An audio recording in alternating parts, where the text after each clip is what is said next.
ನಲ್ಲಿ ನಡೀತಾ ಇರುವಂತಹ ಭಾರತ ಮತ್ತು ಇಂಗ್ಲೆಂಡ್ ನಡುವಿನ ಟೆಸ್ಟ್ ಪಂದ್ಯ ರಣರೋಚಕ ಘಟ್ಟ ತಲುಪಿದೆ. ಈಗಾಗಲೇ 4 ದಿನಗಳ ಪಂದ್ಯ ಮುಗಿದಿದ್ದು 5ನೇ ದಿನದ ಕೊನೆಯಾಟ ಬಾಕಿ ಇದೆ. ಕೆಎಲ್ ರಾಹುಲ್ ಮತ್ತು ರಿಷಬ್ ಪಂತ್ ಅವರ ಶತಕಕ್ಕೆ ಆಂಗ್ಲರು ತಂಡ ಹೊಡೆದಿದ್ದು ಭಾರತ ಇಂಗ್ಲೆಂಡ್ ಪಡೆಗೆ 371 ರನ್ಗಳ ಬೃಹತ್ ಗುರಿಯನ್ನ ನೀಡಿದೆ. ಇನ್ನೊಂದು ದಿನದ ಆಟ ಬಾಕಿ ಇದ್ದು ಈ ಪಂದ್ಯದ ಕ್ಲೈಮ್ಯಾಕ್ಸ್ ಏನಾಗಬಹುದು? ಈ ಪಂದ್ಯ ಭಾರತ ಪಾಲಿಗೆ ಗೋಲ್ಡನ್ ಮ್ಯಾಚ್ ಆಗಿದ್ದು ಹೇಗೆ? ಟೀಮ್ ಇಂಡಿಯಾ ತಿದ್ದಿಕೊಳ್ಳಬೇಕಿರುವಂತಹ ಮಿಸ್ಟೇಕ್ಸ್ ಏನು ಅನ್ನೋದನ್ನ ಈ ವಿಡಿಯೋದಲ್ಲಿ ಹೇಳ್ತೇನೆ. ನಾನು ಶಾಂತ. ನೀವು ಸುದ್ದಿಯಾನದ ಸಬ್ಸ್ಕ್ರೈಬರ್ ಆಗೋದಿಕ್ಕೆ ಮರಿಬೇಡಿ. ಭಾರತ ಈ ಪಂದ್ಯದಲ್ಲಿ ಮೊದಲ ಇನ್ನಿಂಗ್ಸ್ ನಲ್ಲಿ 471 ರನ್ಗಳನ್ನ ಗಳಿಸಿದ್ರೆ ಇಂಗ್ಲೆಂಡ್ ತಂಡ 465 ರನ್ಗಳನ್ನ ಕಲೆ ಹಾಕಿತ್ತು. ಅಲ್ಲಿಗೆ ಭಾರತ ಕೇವಲ 6 ರನ್ಗಳ ಮುನ್ನಡೆಯನ್ನ ಮಾತ್ರ ಸಾಧಿಸಿತ್ತು. ಇದೀಗ 4ನೇ ದಿನದಾಟದಲ್ಲಿ ಟೀಮ್ ಇಂಡಿಯಾ ಪರ ಇಬ್ಬರು ಆಟಗಾರರು ಸೆಂಚುರಿ ಬಾರಿಸಿದ್ದಾರೆ. ಒಂದ್ ಕಡೆ KL Rahul cool and calm ಆಗಿ ಬ್ಯಾಟ್ ಬೀಸಿದ್ರೆ ರಿಷಬ್ ಪಂತ್ ಫೈರ್ ತರ ಸಿಡಿದಿದ್ರು. ಆದ್ರೆ ಪಂತ್ ಮತ್ತು ರಾಹುಲ್ ವಿಕೆಟ್ ಬೀಳ್ತಾ ಇದ್ದಂತೆ ಟೀಮ್ ಇಂಡಿಯಾ ದಿಢೀರ್ ಕುಸಿತ ಕಾಣ್ತು. ಬ್ಯಾಕ್ ಟು ಬ್ಯಾಕ್ ವಿಕೆಟ್ಗಳು ಉರುಳಿದ್ವು. ಪರಿಣಾಮ 364 ರನ್ಗಳಿಗೆ ಆಲ್ಔಟ್ ಆಗೋ ಮೂಲಕ ಭಾರತ ಇಂಗ್ಲೆಂಡ್ ತಂಡಕ್ಕೆ 371 ರನ್ಗಳ ಗುರಿಯನ್ನ ನೀಡಿದೆ.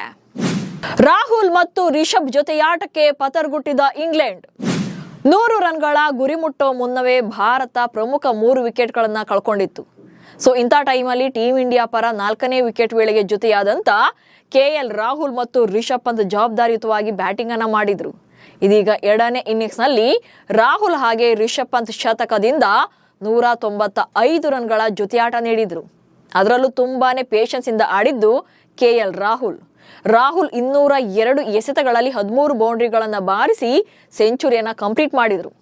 ಇನ್ನು ಈ ಇನ್ನಿಂಗ್ಸ್ ನಲ್ಲಿ ಒಟ್ಟಾರೆಯಾಗಿ 247 ಎಸೆತಗಳನ್ನು ಎದುರಿಸಿ 18 ಬೌಂಡ್ರಿಗಳ ಸಹಾಯದಿಂದ 137 ರನ್ಗಳನ್ನ ಕಲೆ ಹಾಕಿದ್ರು.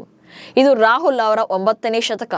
ವಿಶೇಷ ಅಂದ್ರೆ ರಾಹುಲ್ 9 ಶತಕಗಳ ಪೈಕಿ 8 ಸೆಂಚುರಿಗಳು ವಿದೇಶದಲ್ಲೇ ಬಂದಿವೆ. ಕೇವಲ 1 ಶತಕ ಮಾತ್ರ ತವರಿನಲ್ಲಿ ಬಂದಿದೆ. ಇಂಗ್ಲೆಂಡ್ನಲ್ಲಿ 3, ಆಸ್ಟ್ರೇಲಿಯಾದಲ್ಲಿ 1, ದಕ್ಷಿಣ ಆಫ್ರಿಕಾದಲ್ಲಿ 2, ಶ್ರೀಲಂಕಾದಲ್ಲಿ 1 ಹಾಗೆ ವೆಸ್ಟ್ ಇಂಡೀಸ್ನಲ್ಲಿ 1 ಶತಕ ಸಿಡಿಸಿದ್ದಾರೆ. ರಾಹುಲ್ ಶತಕದ ಬೆನ್ನಲ್ಲೇ ವಿಕೆಟ್ ಕೀಪರ್ ರಿಷಬ್ ಪಂತ್ ಕೂಡ ತಮ್ಮ 8ನೇ ಟೆಸ್ಟ್ ಶತಕವನ್ನ ಕಂಪ್ಲೀಟ್ ಮಾಡಿದ್ರು. ಮೊದಲ ಇನ್ನಿಂಗ್ಸ್ ನಲ್ಲಿ 134 ರನ್ ಗಳಿಸಿದ್ದಂತ ರಿಷಬ್ ಪಂತ್ 2ನೇ ಇನ್ನಿಂಗ್ಸ್ ನಲ್ಲಿ 130 ಎಸೆತಗಳಲ್ಲಿ 13 ಬೌಂಡ್ರಿ ಹಾಗೆ 2 ಸಿಕ್ಸರ್ಗಳ ನೆರವಿನಿಂದ ಶತಕ ಕಂಪ್ಲೀಟ್ ಮಾಡಿದ್ರು. ಒಟ್ಟಾರೆಯಾಗಿ 15 ಬೌಂಡ್ರಿ 3 ಸಿಕ್ಸರ್ಗಳ ನೆರವಿನಿಂದ 118 ರನ್ ಗಳಿಸಿದ್ರು. ಆ ಬಳಿಕ ಬಂದ ಕರುಣ್ ನಾಯರ್ 20 ರನ್ಗಳಿಗೆ ಆಟ ಮುಗಿಸಿದ್ರು. ಇನ್ನು ಜಡ್ಡು 25 ರನ್ ಗಳಿಸಿ ಅಜೇಯರಾಗಿ ಉಳಿದ್ರು.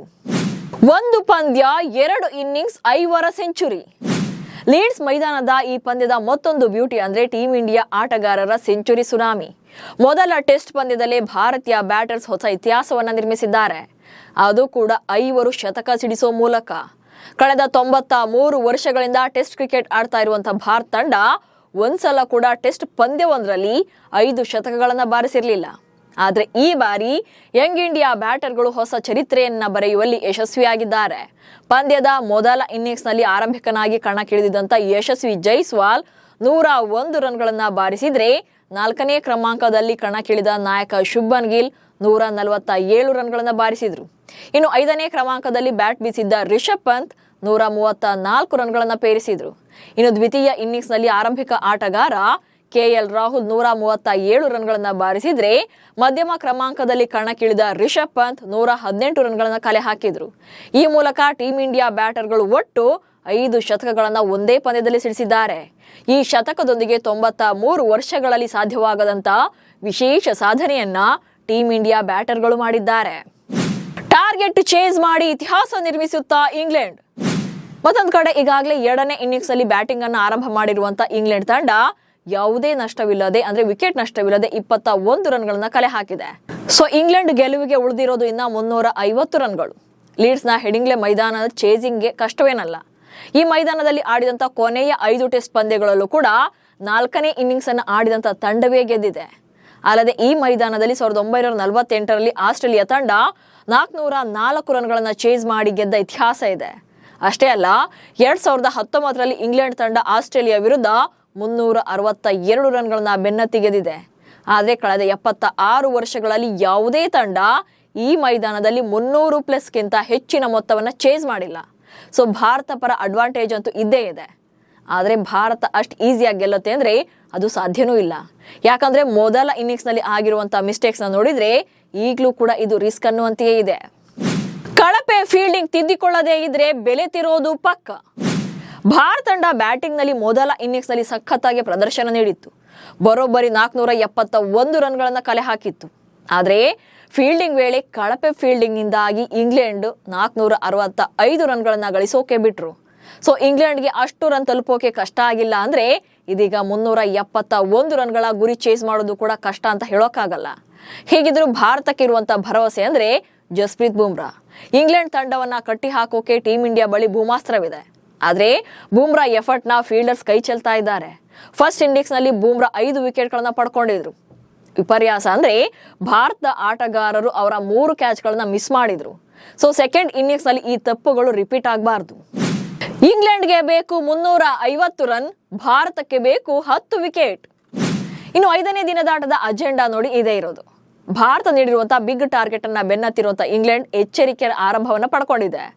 ಜಾಕ್ ಕ್ರೌಲಿ ಹಾಗೆ ಬೆನ್ ಡಕೆಟ್ ಕೂಡ ತಾಳ್ಮೆಯನ್ನು ಆಟವಾಡ್ತಾ ಇದ್ದು 4ನೇ ದಿನದ ಅಂತ್ಯಕ್ಕೆ ಯಾವುದೇ ವಿಕೆಟ್ ನಷ್ಟವಿಲ್ಲದೆ 21 ರನ್ಗಳನ್ನ ಕಲೆ ಹಾಕಿದ್ದಾರೆ. ಸೊ 10 ವಿಕೆಟ್ಗಳು ಅವರ ಕೈಯಲ್ಲಿವೆ. ಹೀಗಾಗಿ ಕೊನೆಯ ದಿನದಾಟದಲ್ಲಿ 350 ರನ್ಗಳನ್ನ ಕಲೆ ಹಾಕಿದ್ರೆ ಇಂಗ್ಲೆಂಡ್ ತಂಡವೇ ಮೊದಲ ಪಂದ್ಯವನ್ನ ಗೆದ್ದಂತಾಗುತ್ತೆ. ಬಟ್ ಭಾರತಕ್ಕೆ ಬೇಕಿರೋದು ವಿಕೆಟ್ಸ್. ಇಂಗ್ಲೆಂಡ್ನ 10 ವಿಕೆಟ್ಗಳನ್ನ ಎಗರಿಸಿದ್ರೆ ಲೀಡ್ಸ್ ನಲ್ಲಿ ಟೀಂ ಇಂಡಿಯಾ ಇತಿಹಾಸವನ್ನು ನಿರ್ಮಿಸಲಿದೆ. Team India bowling versus England batters ನಡುವಿನ ಬ್ಯಾಟಲ್ ಕುತೂಹಲ ಮೂಡಿಸಿದೆ. 350+ ಟಾರ್ಗೆಟ್ ನೀಡಿ ಭಾರತ ಸೋತಿದ್ದು ಒಂದೇ ಸಲ. ಇಲ್ಲಿ ಭಾರತ ತಂಡಕ್ಕೆ ಮತ್ತೊಂದು ಅಡ್ವಾಂಟೇಜ್ ಅಂದ್ರೆ 350+ ರನ್ಗಳನ್ನ ನೀಡಿ ಟೀಂ ಇಂಡಿಯಾ ಟೆಸ್ಟ್ ಪಂದ್ಯವನ್ನ ಸೋತಿರೋದು ಕೇವಲ ಒಂದೇ ಒಂದ್ಸಲ ಮಾತ್ರ. ಭಾರತ ತಂಡ ಈವರೆಗೆ 59 ಟೆಸ್ಟ್ ಪಂದ್ಯಗಳಲ್ಲಿ ಕೊನೆಯ ಇನ್ನಿಂಗ್ಸ್ ಅಲ್ಲಿ 350+ ರನ್ಗಳ ಟಾರ್ಗೆಟ್ ನೀಡಿದೆ. ಈ ವೇಳೆ 42 ಬಾರಿ ಟೀಂ ಇಂಡಿಯಾ ಗೆದ್ದಿದೆ. ಇನ್ನು 16 ಪಂದ್ಯಗಳು ಡ್ರಾನಲ್ಲಿ ಅಂತ್ಯಗೊಂಡಿವೆ. ಇನ್ನು ಸೋತಿರೋದು ಕೇವಲ 1 ಪಂದ್ಯ ಮಾತ್ರ. ಅಂದ್ರೆ ಟೀಂ ಇಂಡಿಯಾ 350+ ರನ್ಗಳ ಗುರಿ ನೀಡಿ ಸೋತಿರೋದು ಒಂದ್ಸಲ ಮಾತ್ರ. ಇದೀಗ ಇಂಗ್ಲೆಂಡ್ ಮುಂದಿರುವಂತ ಗುರಿ 371 ರನ್ಗಳು. ಇತ್ತ ಟೆಸ್ಟ್ ಇತಿಹಾಸದಲ್ಲಿ 350+ ರನ್ಗಳ ಟಾರ್ಗೆಟ್ ನೀಡಿ ಒಮ್ಮೆ ಮಾತ್ರ ಸೋತಿರುವಂತ ಭಾರತ ಲೀಡ್ಸ್ ನಲ್ಲೂ ಕೂಡ ಭರ್ಜರಿ ಪ್ರದರ್ಶನ ನೀಡಬೇಕು. ಬುಮ್ರಾ ಜೊತೆಗೆ ಸಿರಾಜ್ ಹಾಗೆ ಪ್ರಸಿದ್ಧ ಕೃಷ್ಣ ಕೂಡ ಬೆಸ್ಟ್ ಪ್ರದರ್ಶನ ಬರಲೇಬೇಕು. ಒಟ್ನಲ್ಲಿ ಟೀಂ ಇಂಡಿಯಾಗೆ ಬ್ಯಾಟಿಂಗ್ ನಲ್ಲಿ ಕಂಪ್ಲೀಟ್ ಸಪೋರ್ಟ್ ಸಿಕ್ಕಿಲ್ಲ. ಕೆಎಲ್ ರಾಹುಲ್ ಔಟ್ ಆದ ನಂತರ ಭಾರತ 5 ವಿಕೆಟ್ ನಷ್ಟಕ್ಕೆ 333 ರನ್ಗಳೊಂದಿಗೆ ಒಳ್ಳೆ ಸ್ಟೇಜ್ ನಲ್ಲೇ ಇತ್ತು. ಇನ್ನೂ 5 ವಿಕೆಟ್ಗಳು ಖಾತೆಯಲ್ಲಿದ್ವು. ಹೀಗಿದ್ರು ಕೂಡ 364 ರನ್ಗಳಿಗೆ ಆಲ್ಔಟ್ ಆದ್ರು. ಅಂದ್ರೆ ಕೇವಲ 31 ರನ್ಗಳಲ್ಲಿ ಉಳಿದ 5 ವಿಕೆಟ್ಗಳನ್ನ ಕಳ್ಕೋಬೇಕಾಯಿತು. ಬಟ್ ಬೌಲಿಂಗ್ ನಲ್ಲಿ ಆಲ್ರೌಂಡ್ ಪ್ರದರ್ಶನ ಬರಲೇಬೇಕಿದೆ. ಬುಮ್ರಾ ಮೇಲೆ ಎಲ್ಲಾ ಜವಾಬ್ದಾರಿಯನ್ನ ಬಿಡೋ ಬದಲು ಉಳಿದ ಬೌಲರ್ಗಳಿಂದಲೂ ಕೂಡ ವಿಕೆಟ್ ಕೀಳುವಂತ ಪ್ರದರ್ಶನ ಬರಬೇಕು. ಹಾಗೆ ಫೀಲ್ಡಿಂಗ್ ನಲ್ಲೂ ಕೂಡ ಇಂಪ್ರೂವ್ ಆಗಬೇಕು. ಟೀಮ್ ಗೇಮ್ ಆಡದೇ ಇದ್ರೆ ದೊಡ್ಡ ಬೆಲೆ ತೆರೋದಂತೂ ಪಕ್ಕ. ಸೊ ನಿಮ್ಮ ಪ್ರಕಾರ ಈ ಇನ್ನಿಂಗ್ಸ್ ನಲ್ಲಿ ಭಾರತ ತಂಡ ಸುಧಾರಿಸಿಕೊಳ್ಬೇಕಾಗಿರುವಂತ ಅಂಶಗಳು ಏನು ಅನ್ನೋದನ್ನ ಕಮೆಂಟ್ಸ್ ಮೂಲಕ ತಿಳಿಸಿ. ಹಾಗೆ ಸುದ್ದಿಯನ್ನ ಫಾಲೋ ಮಾಡಿ. ನಮಸ್ಕಾರ.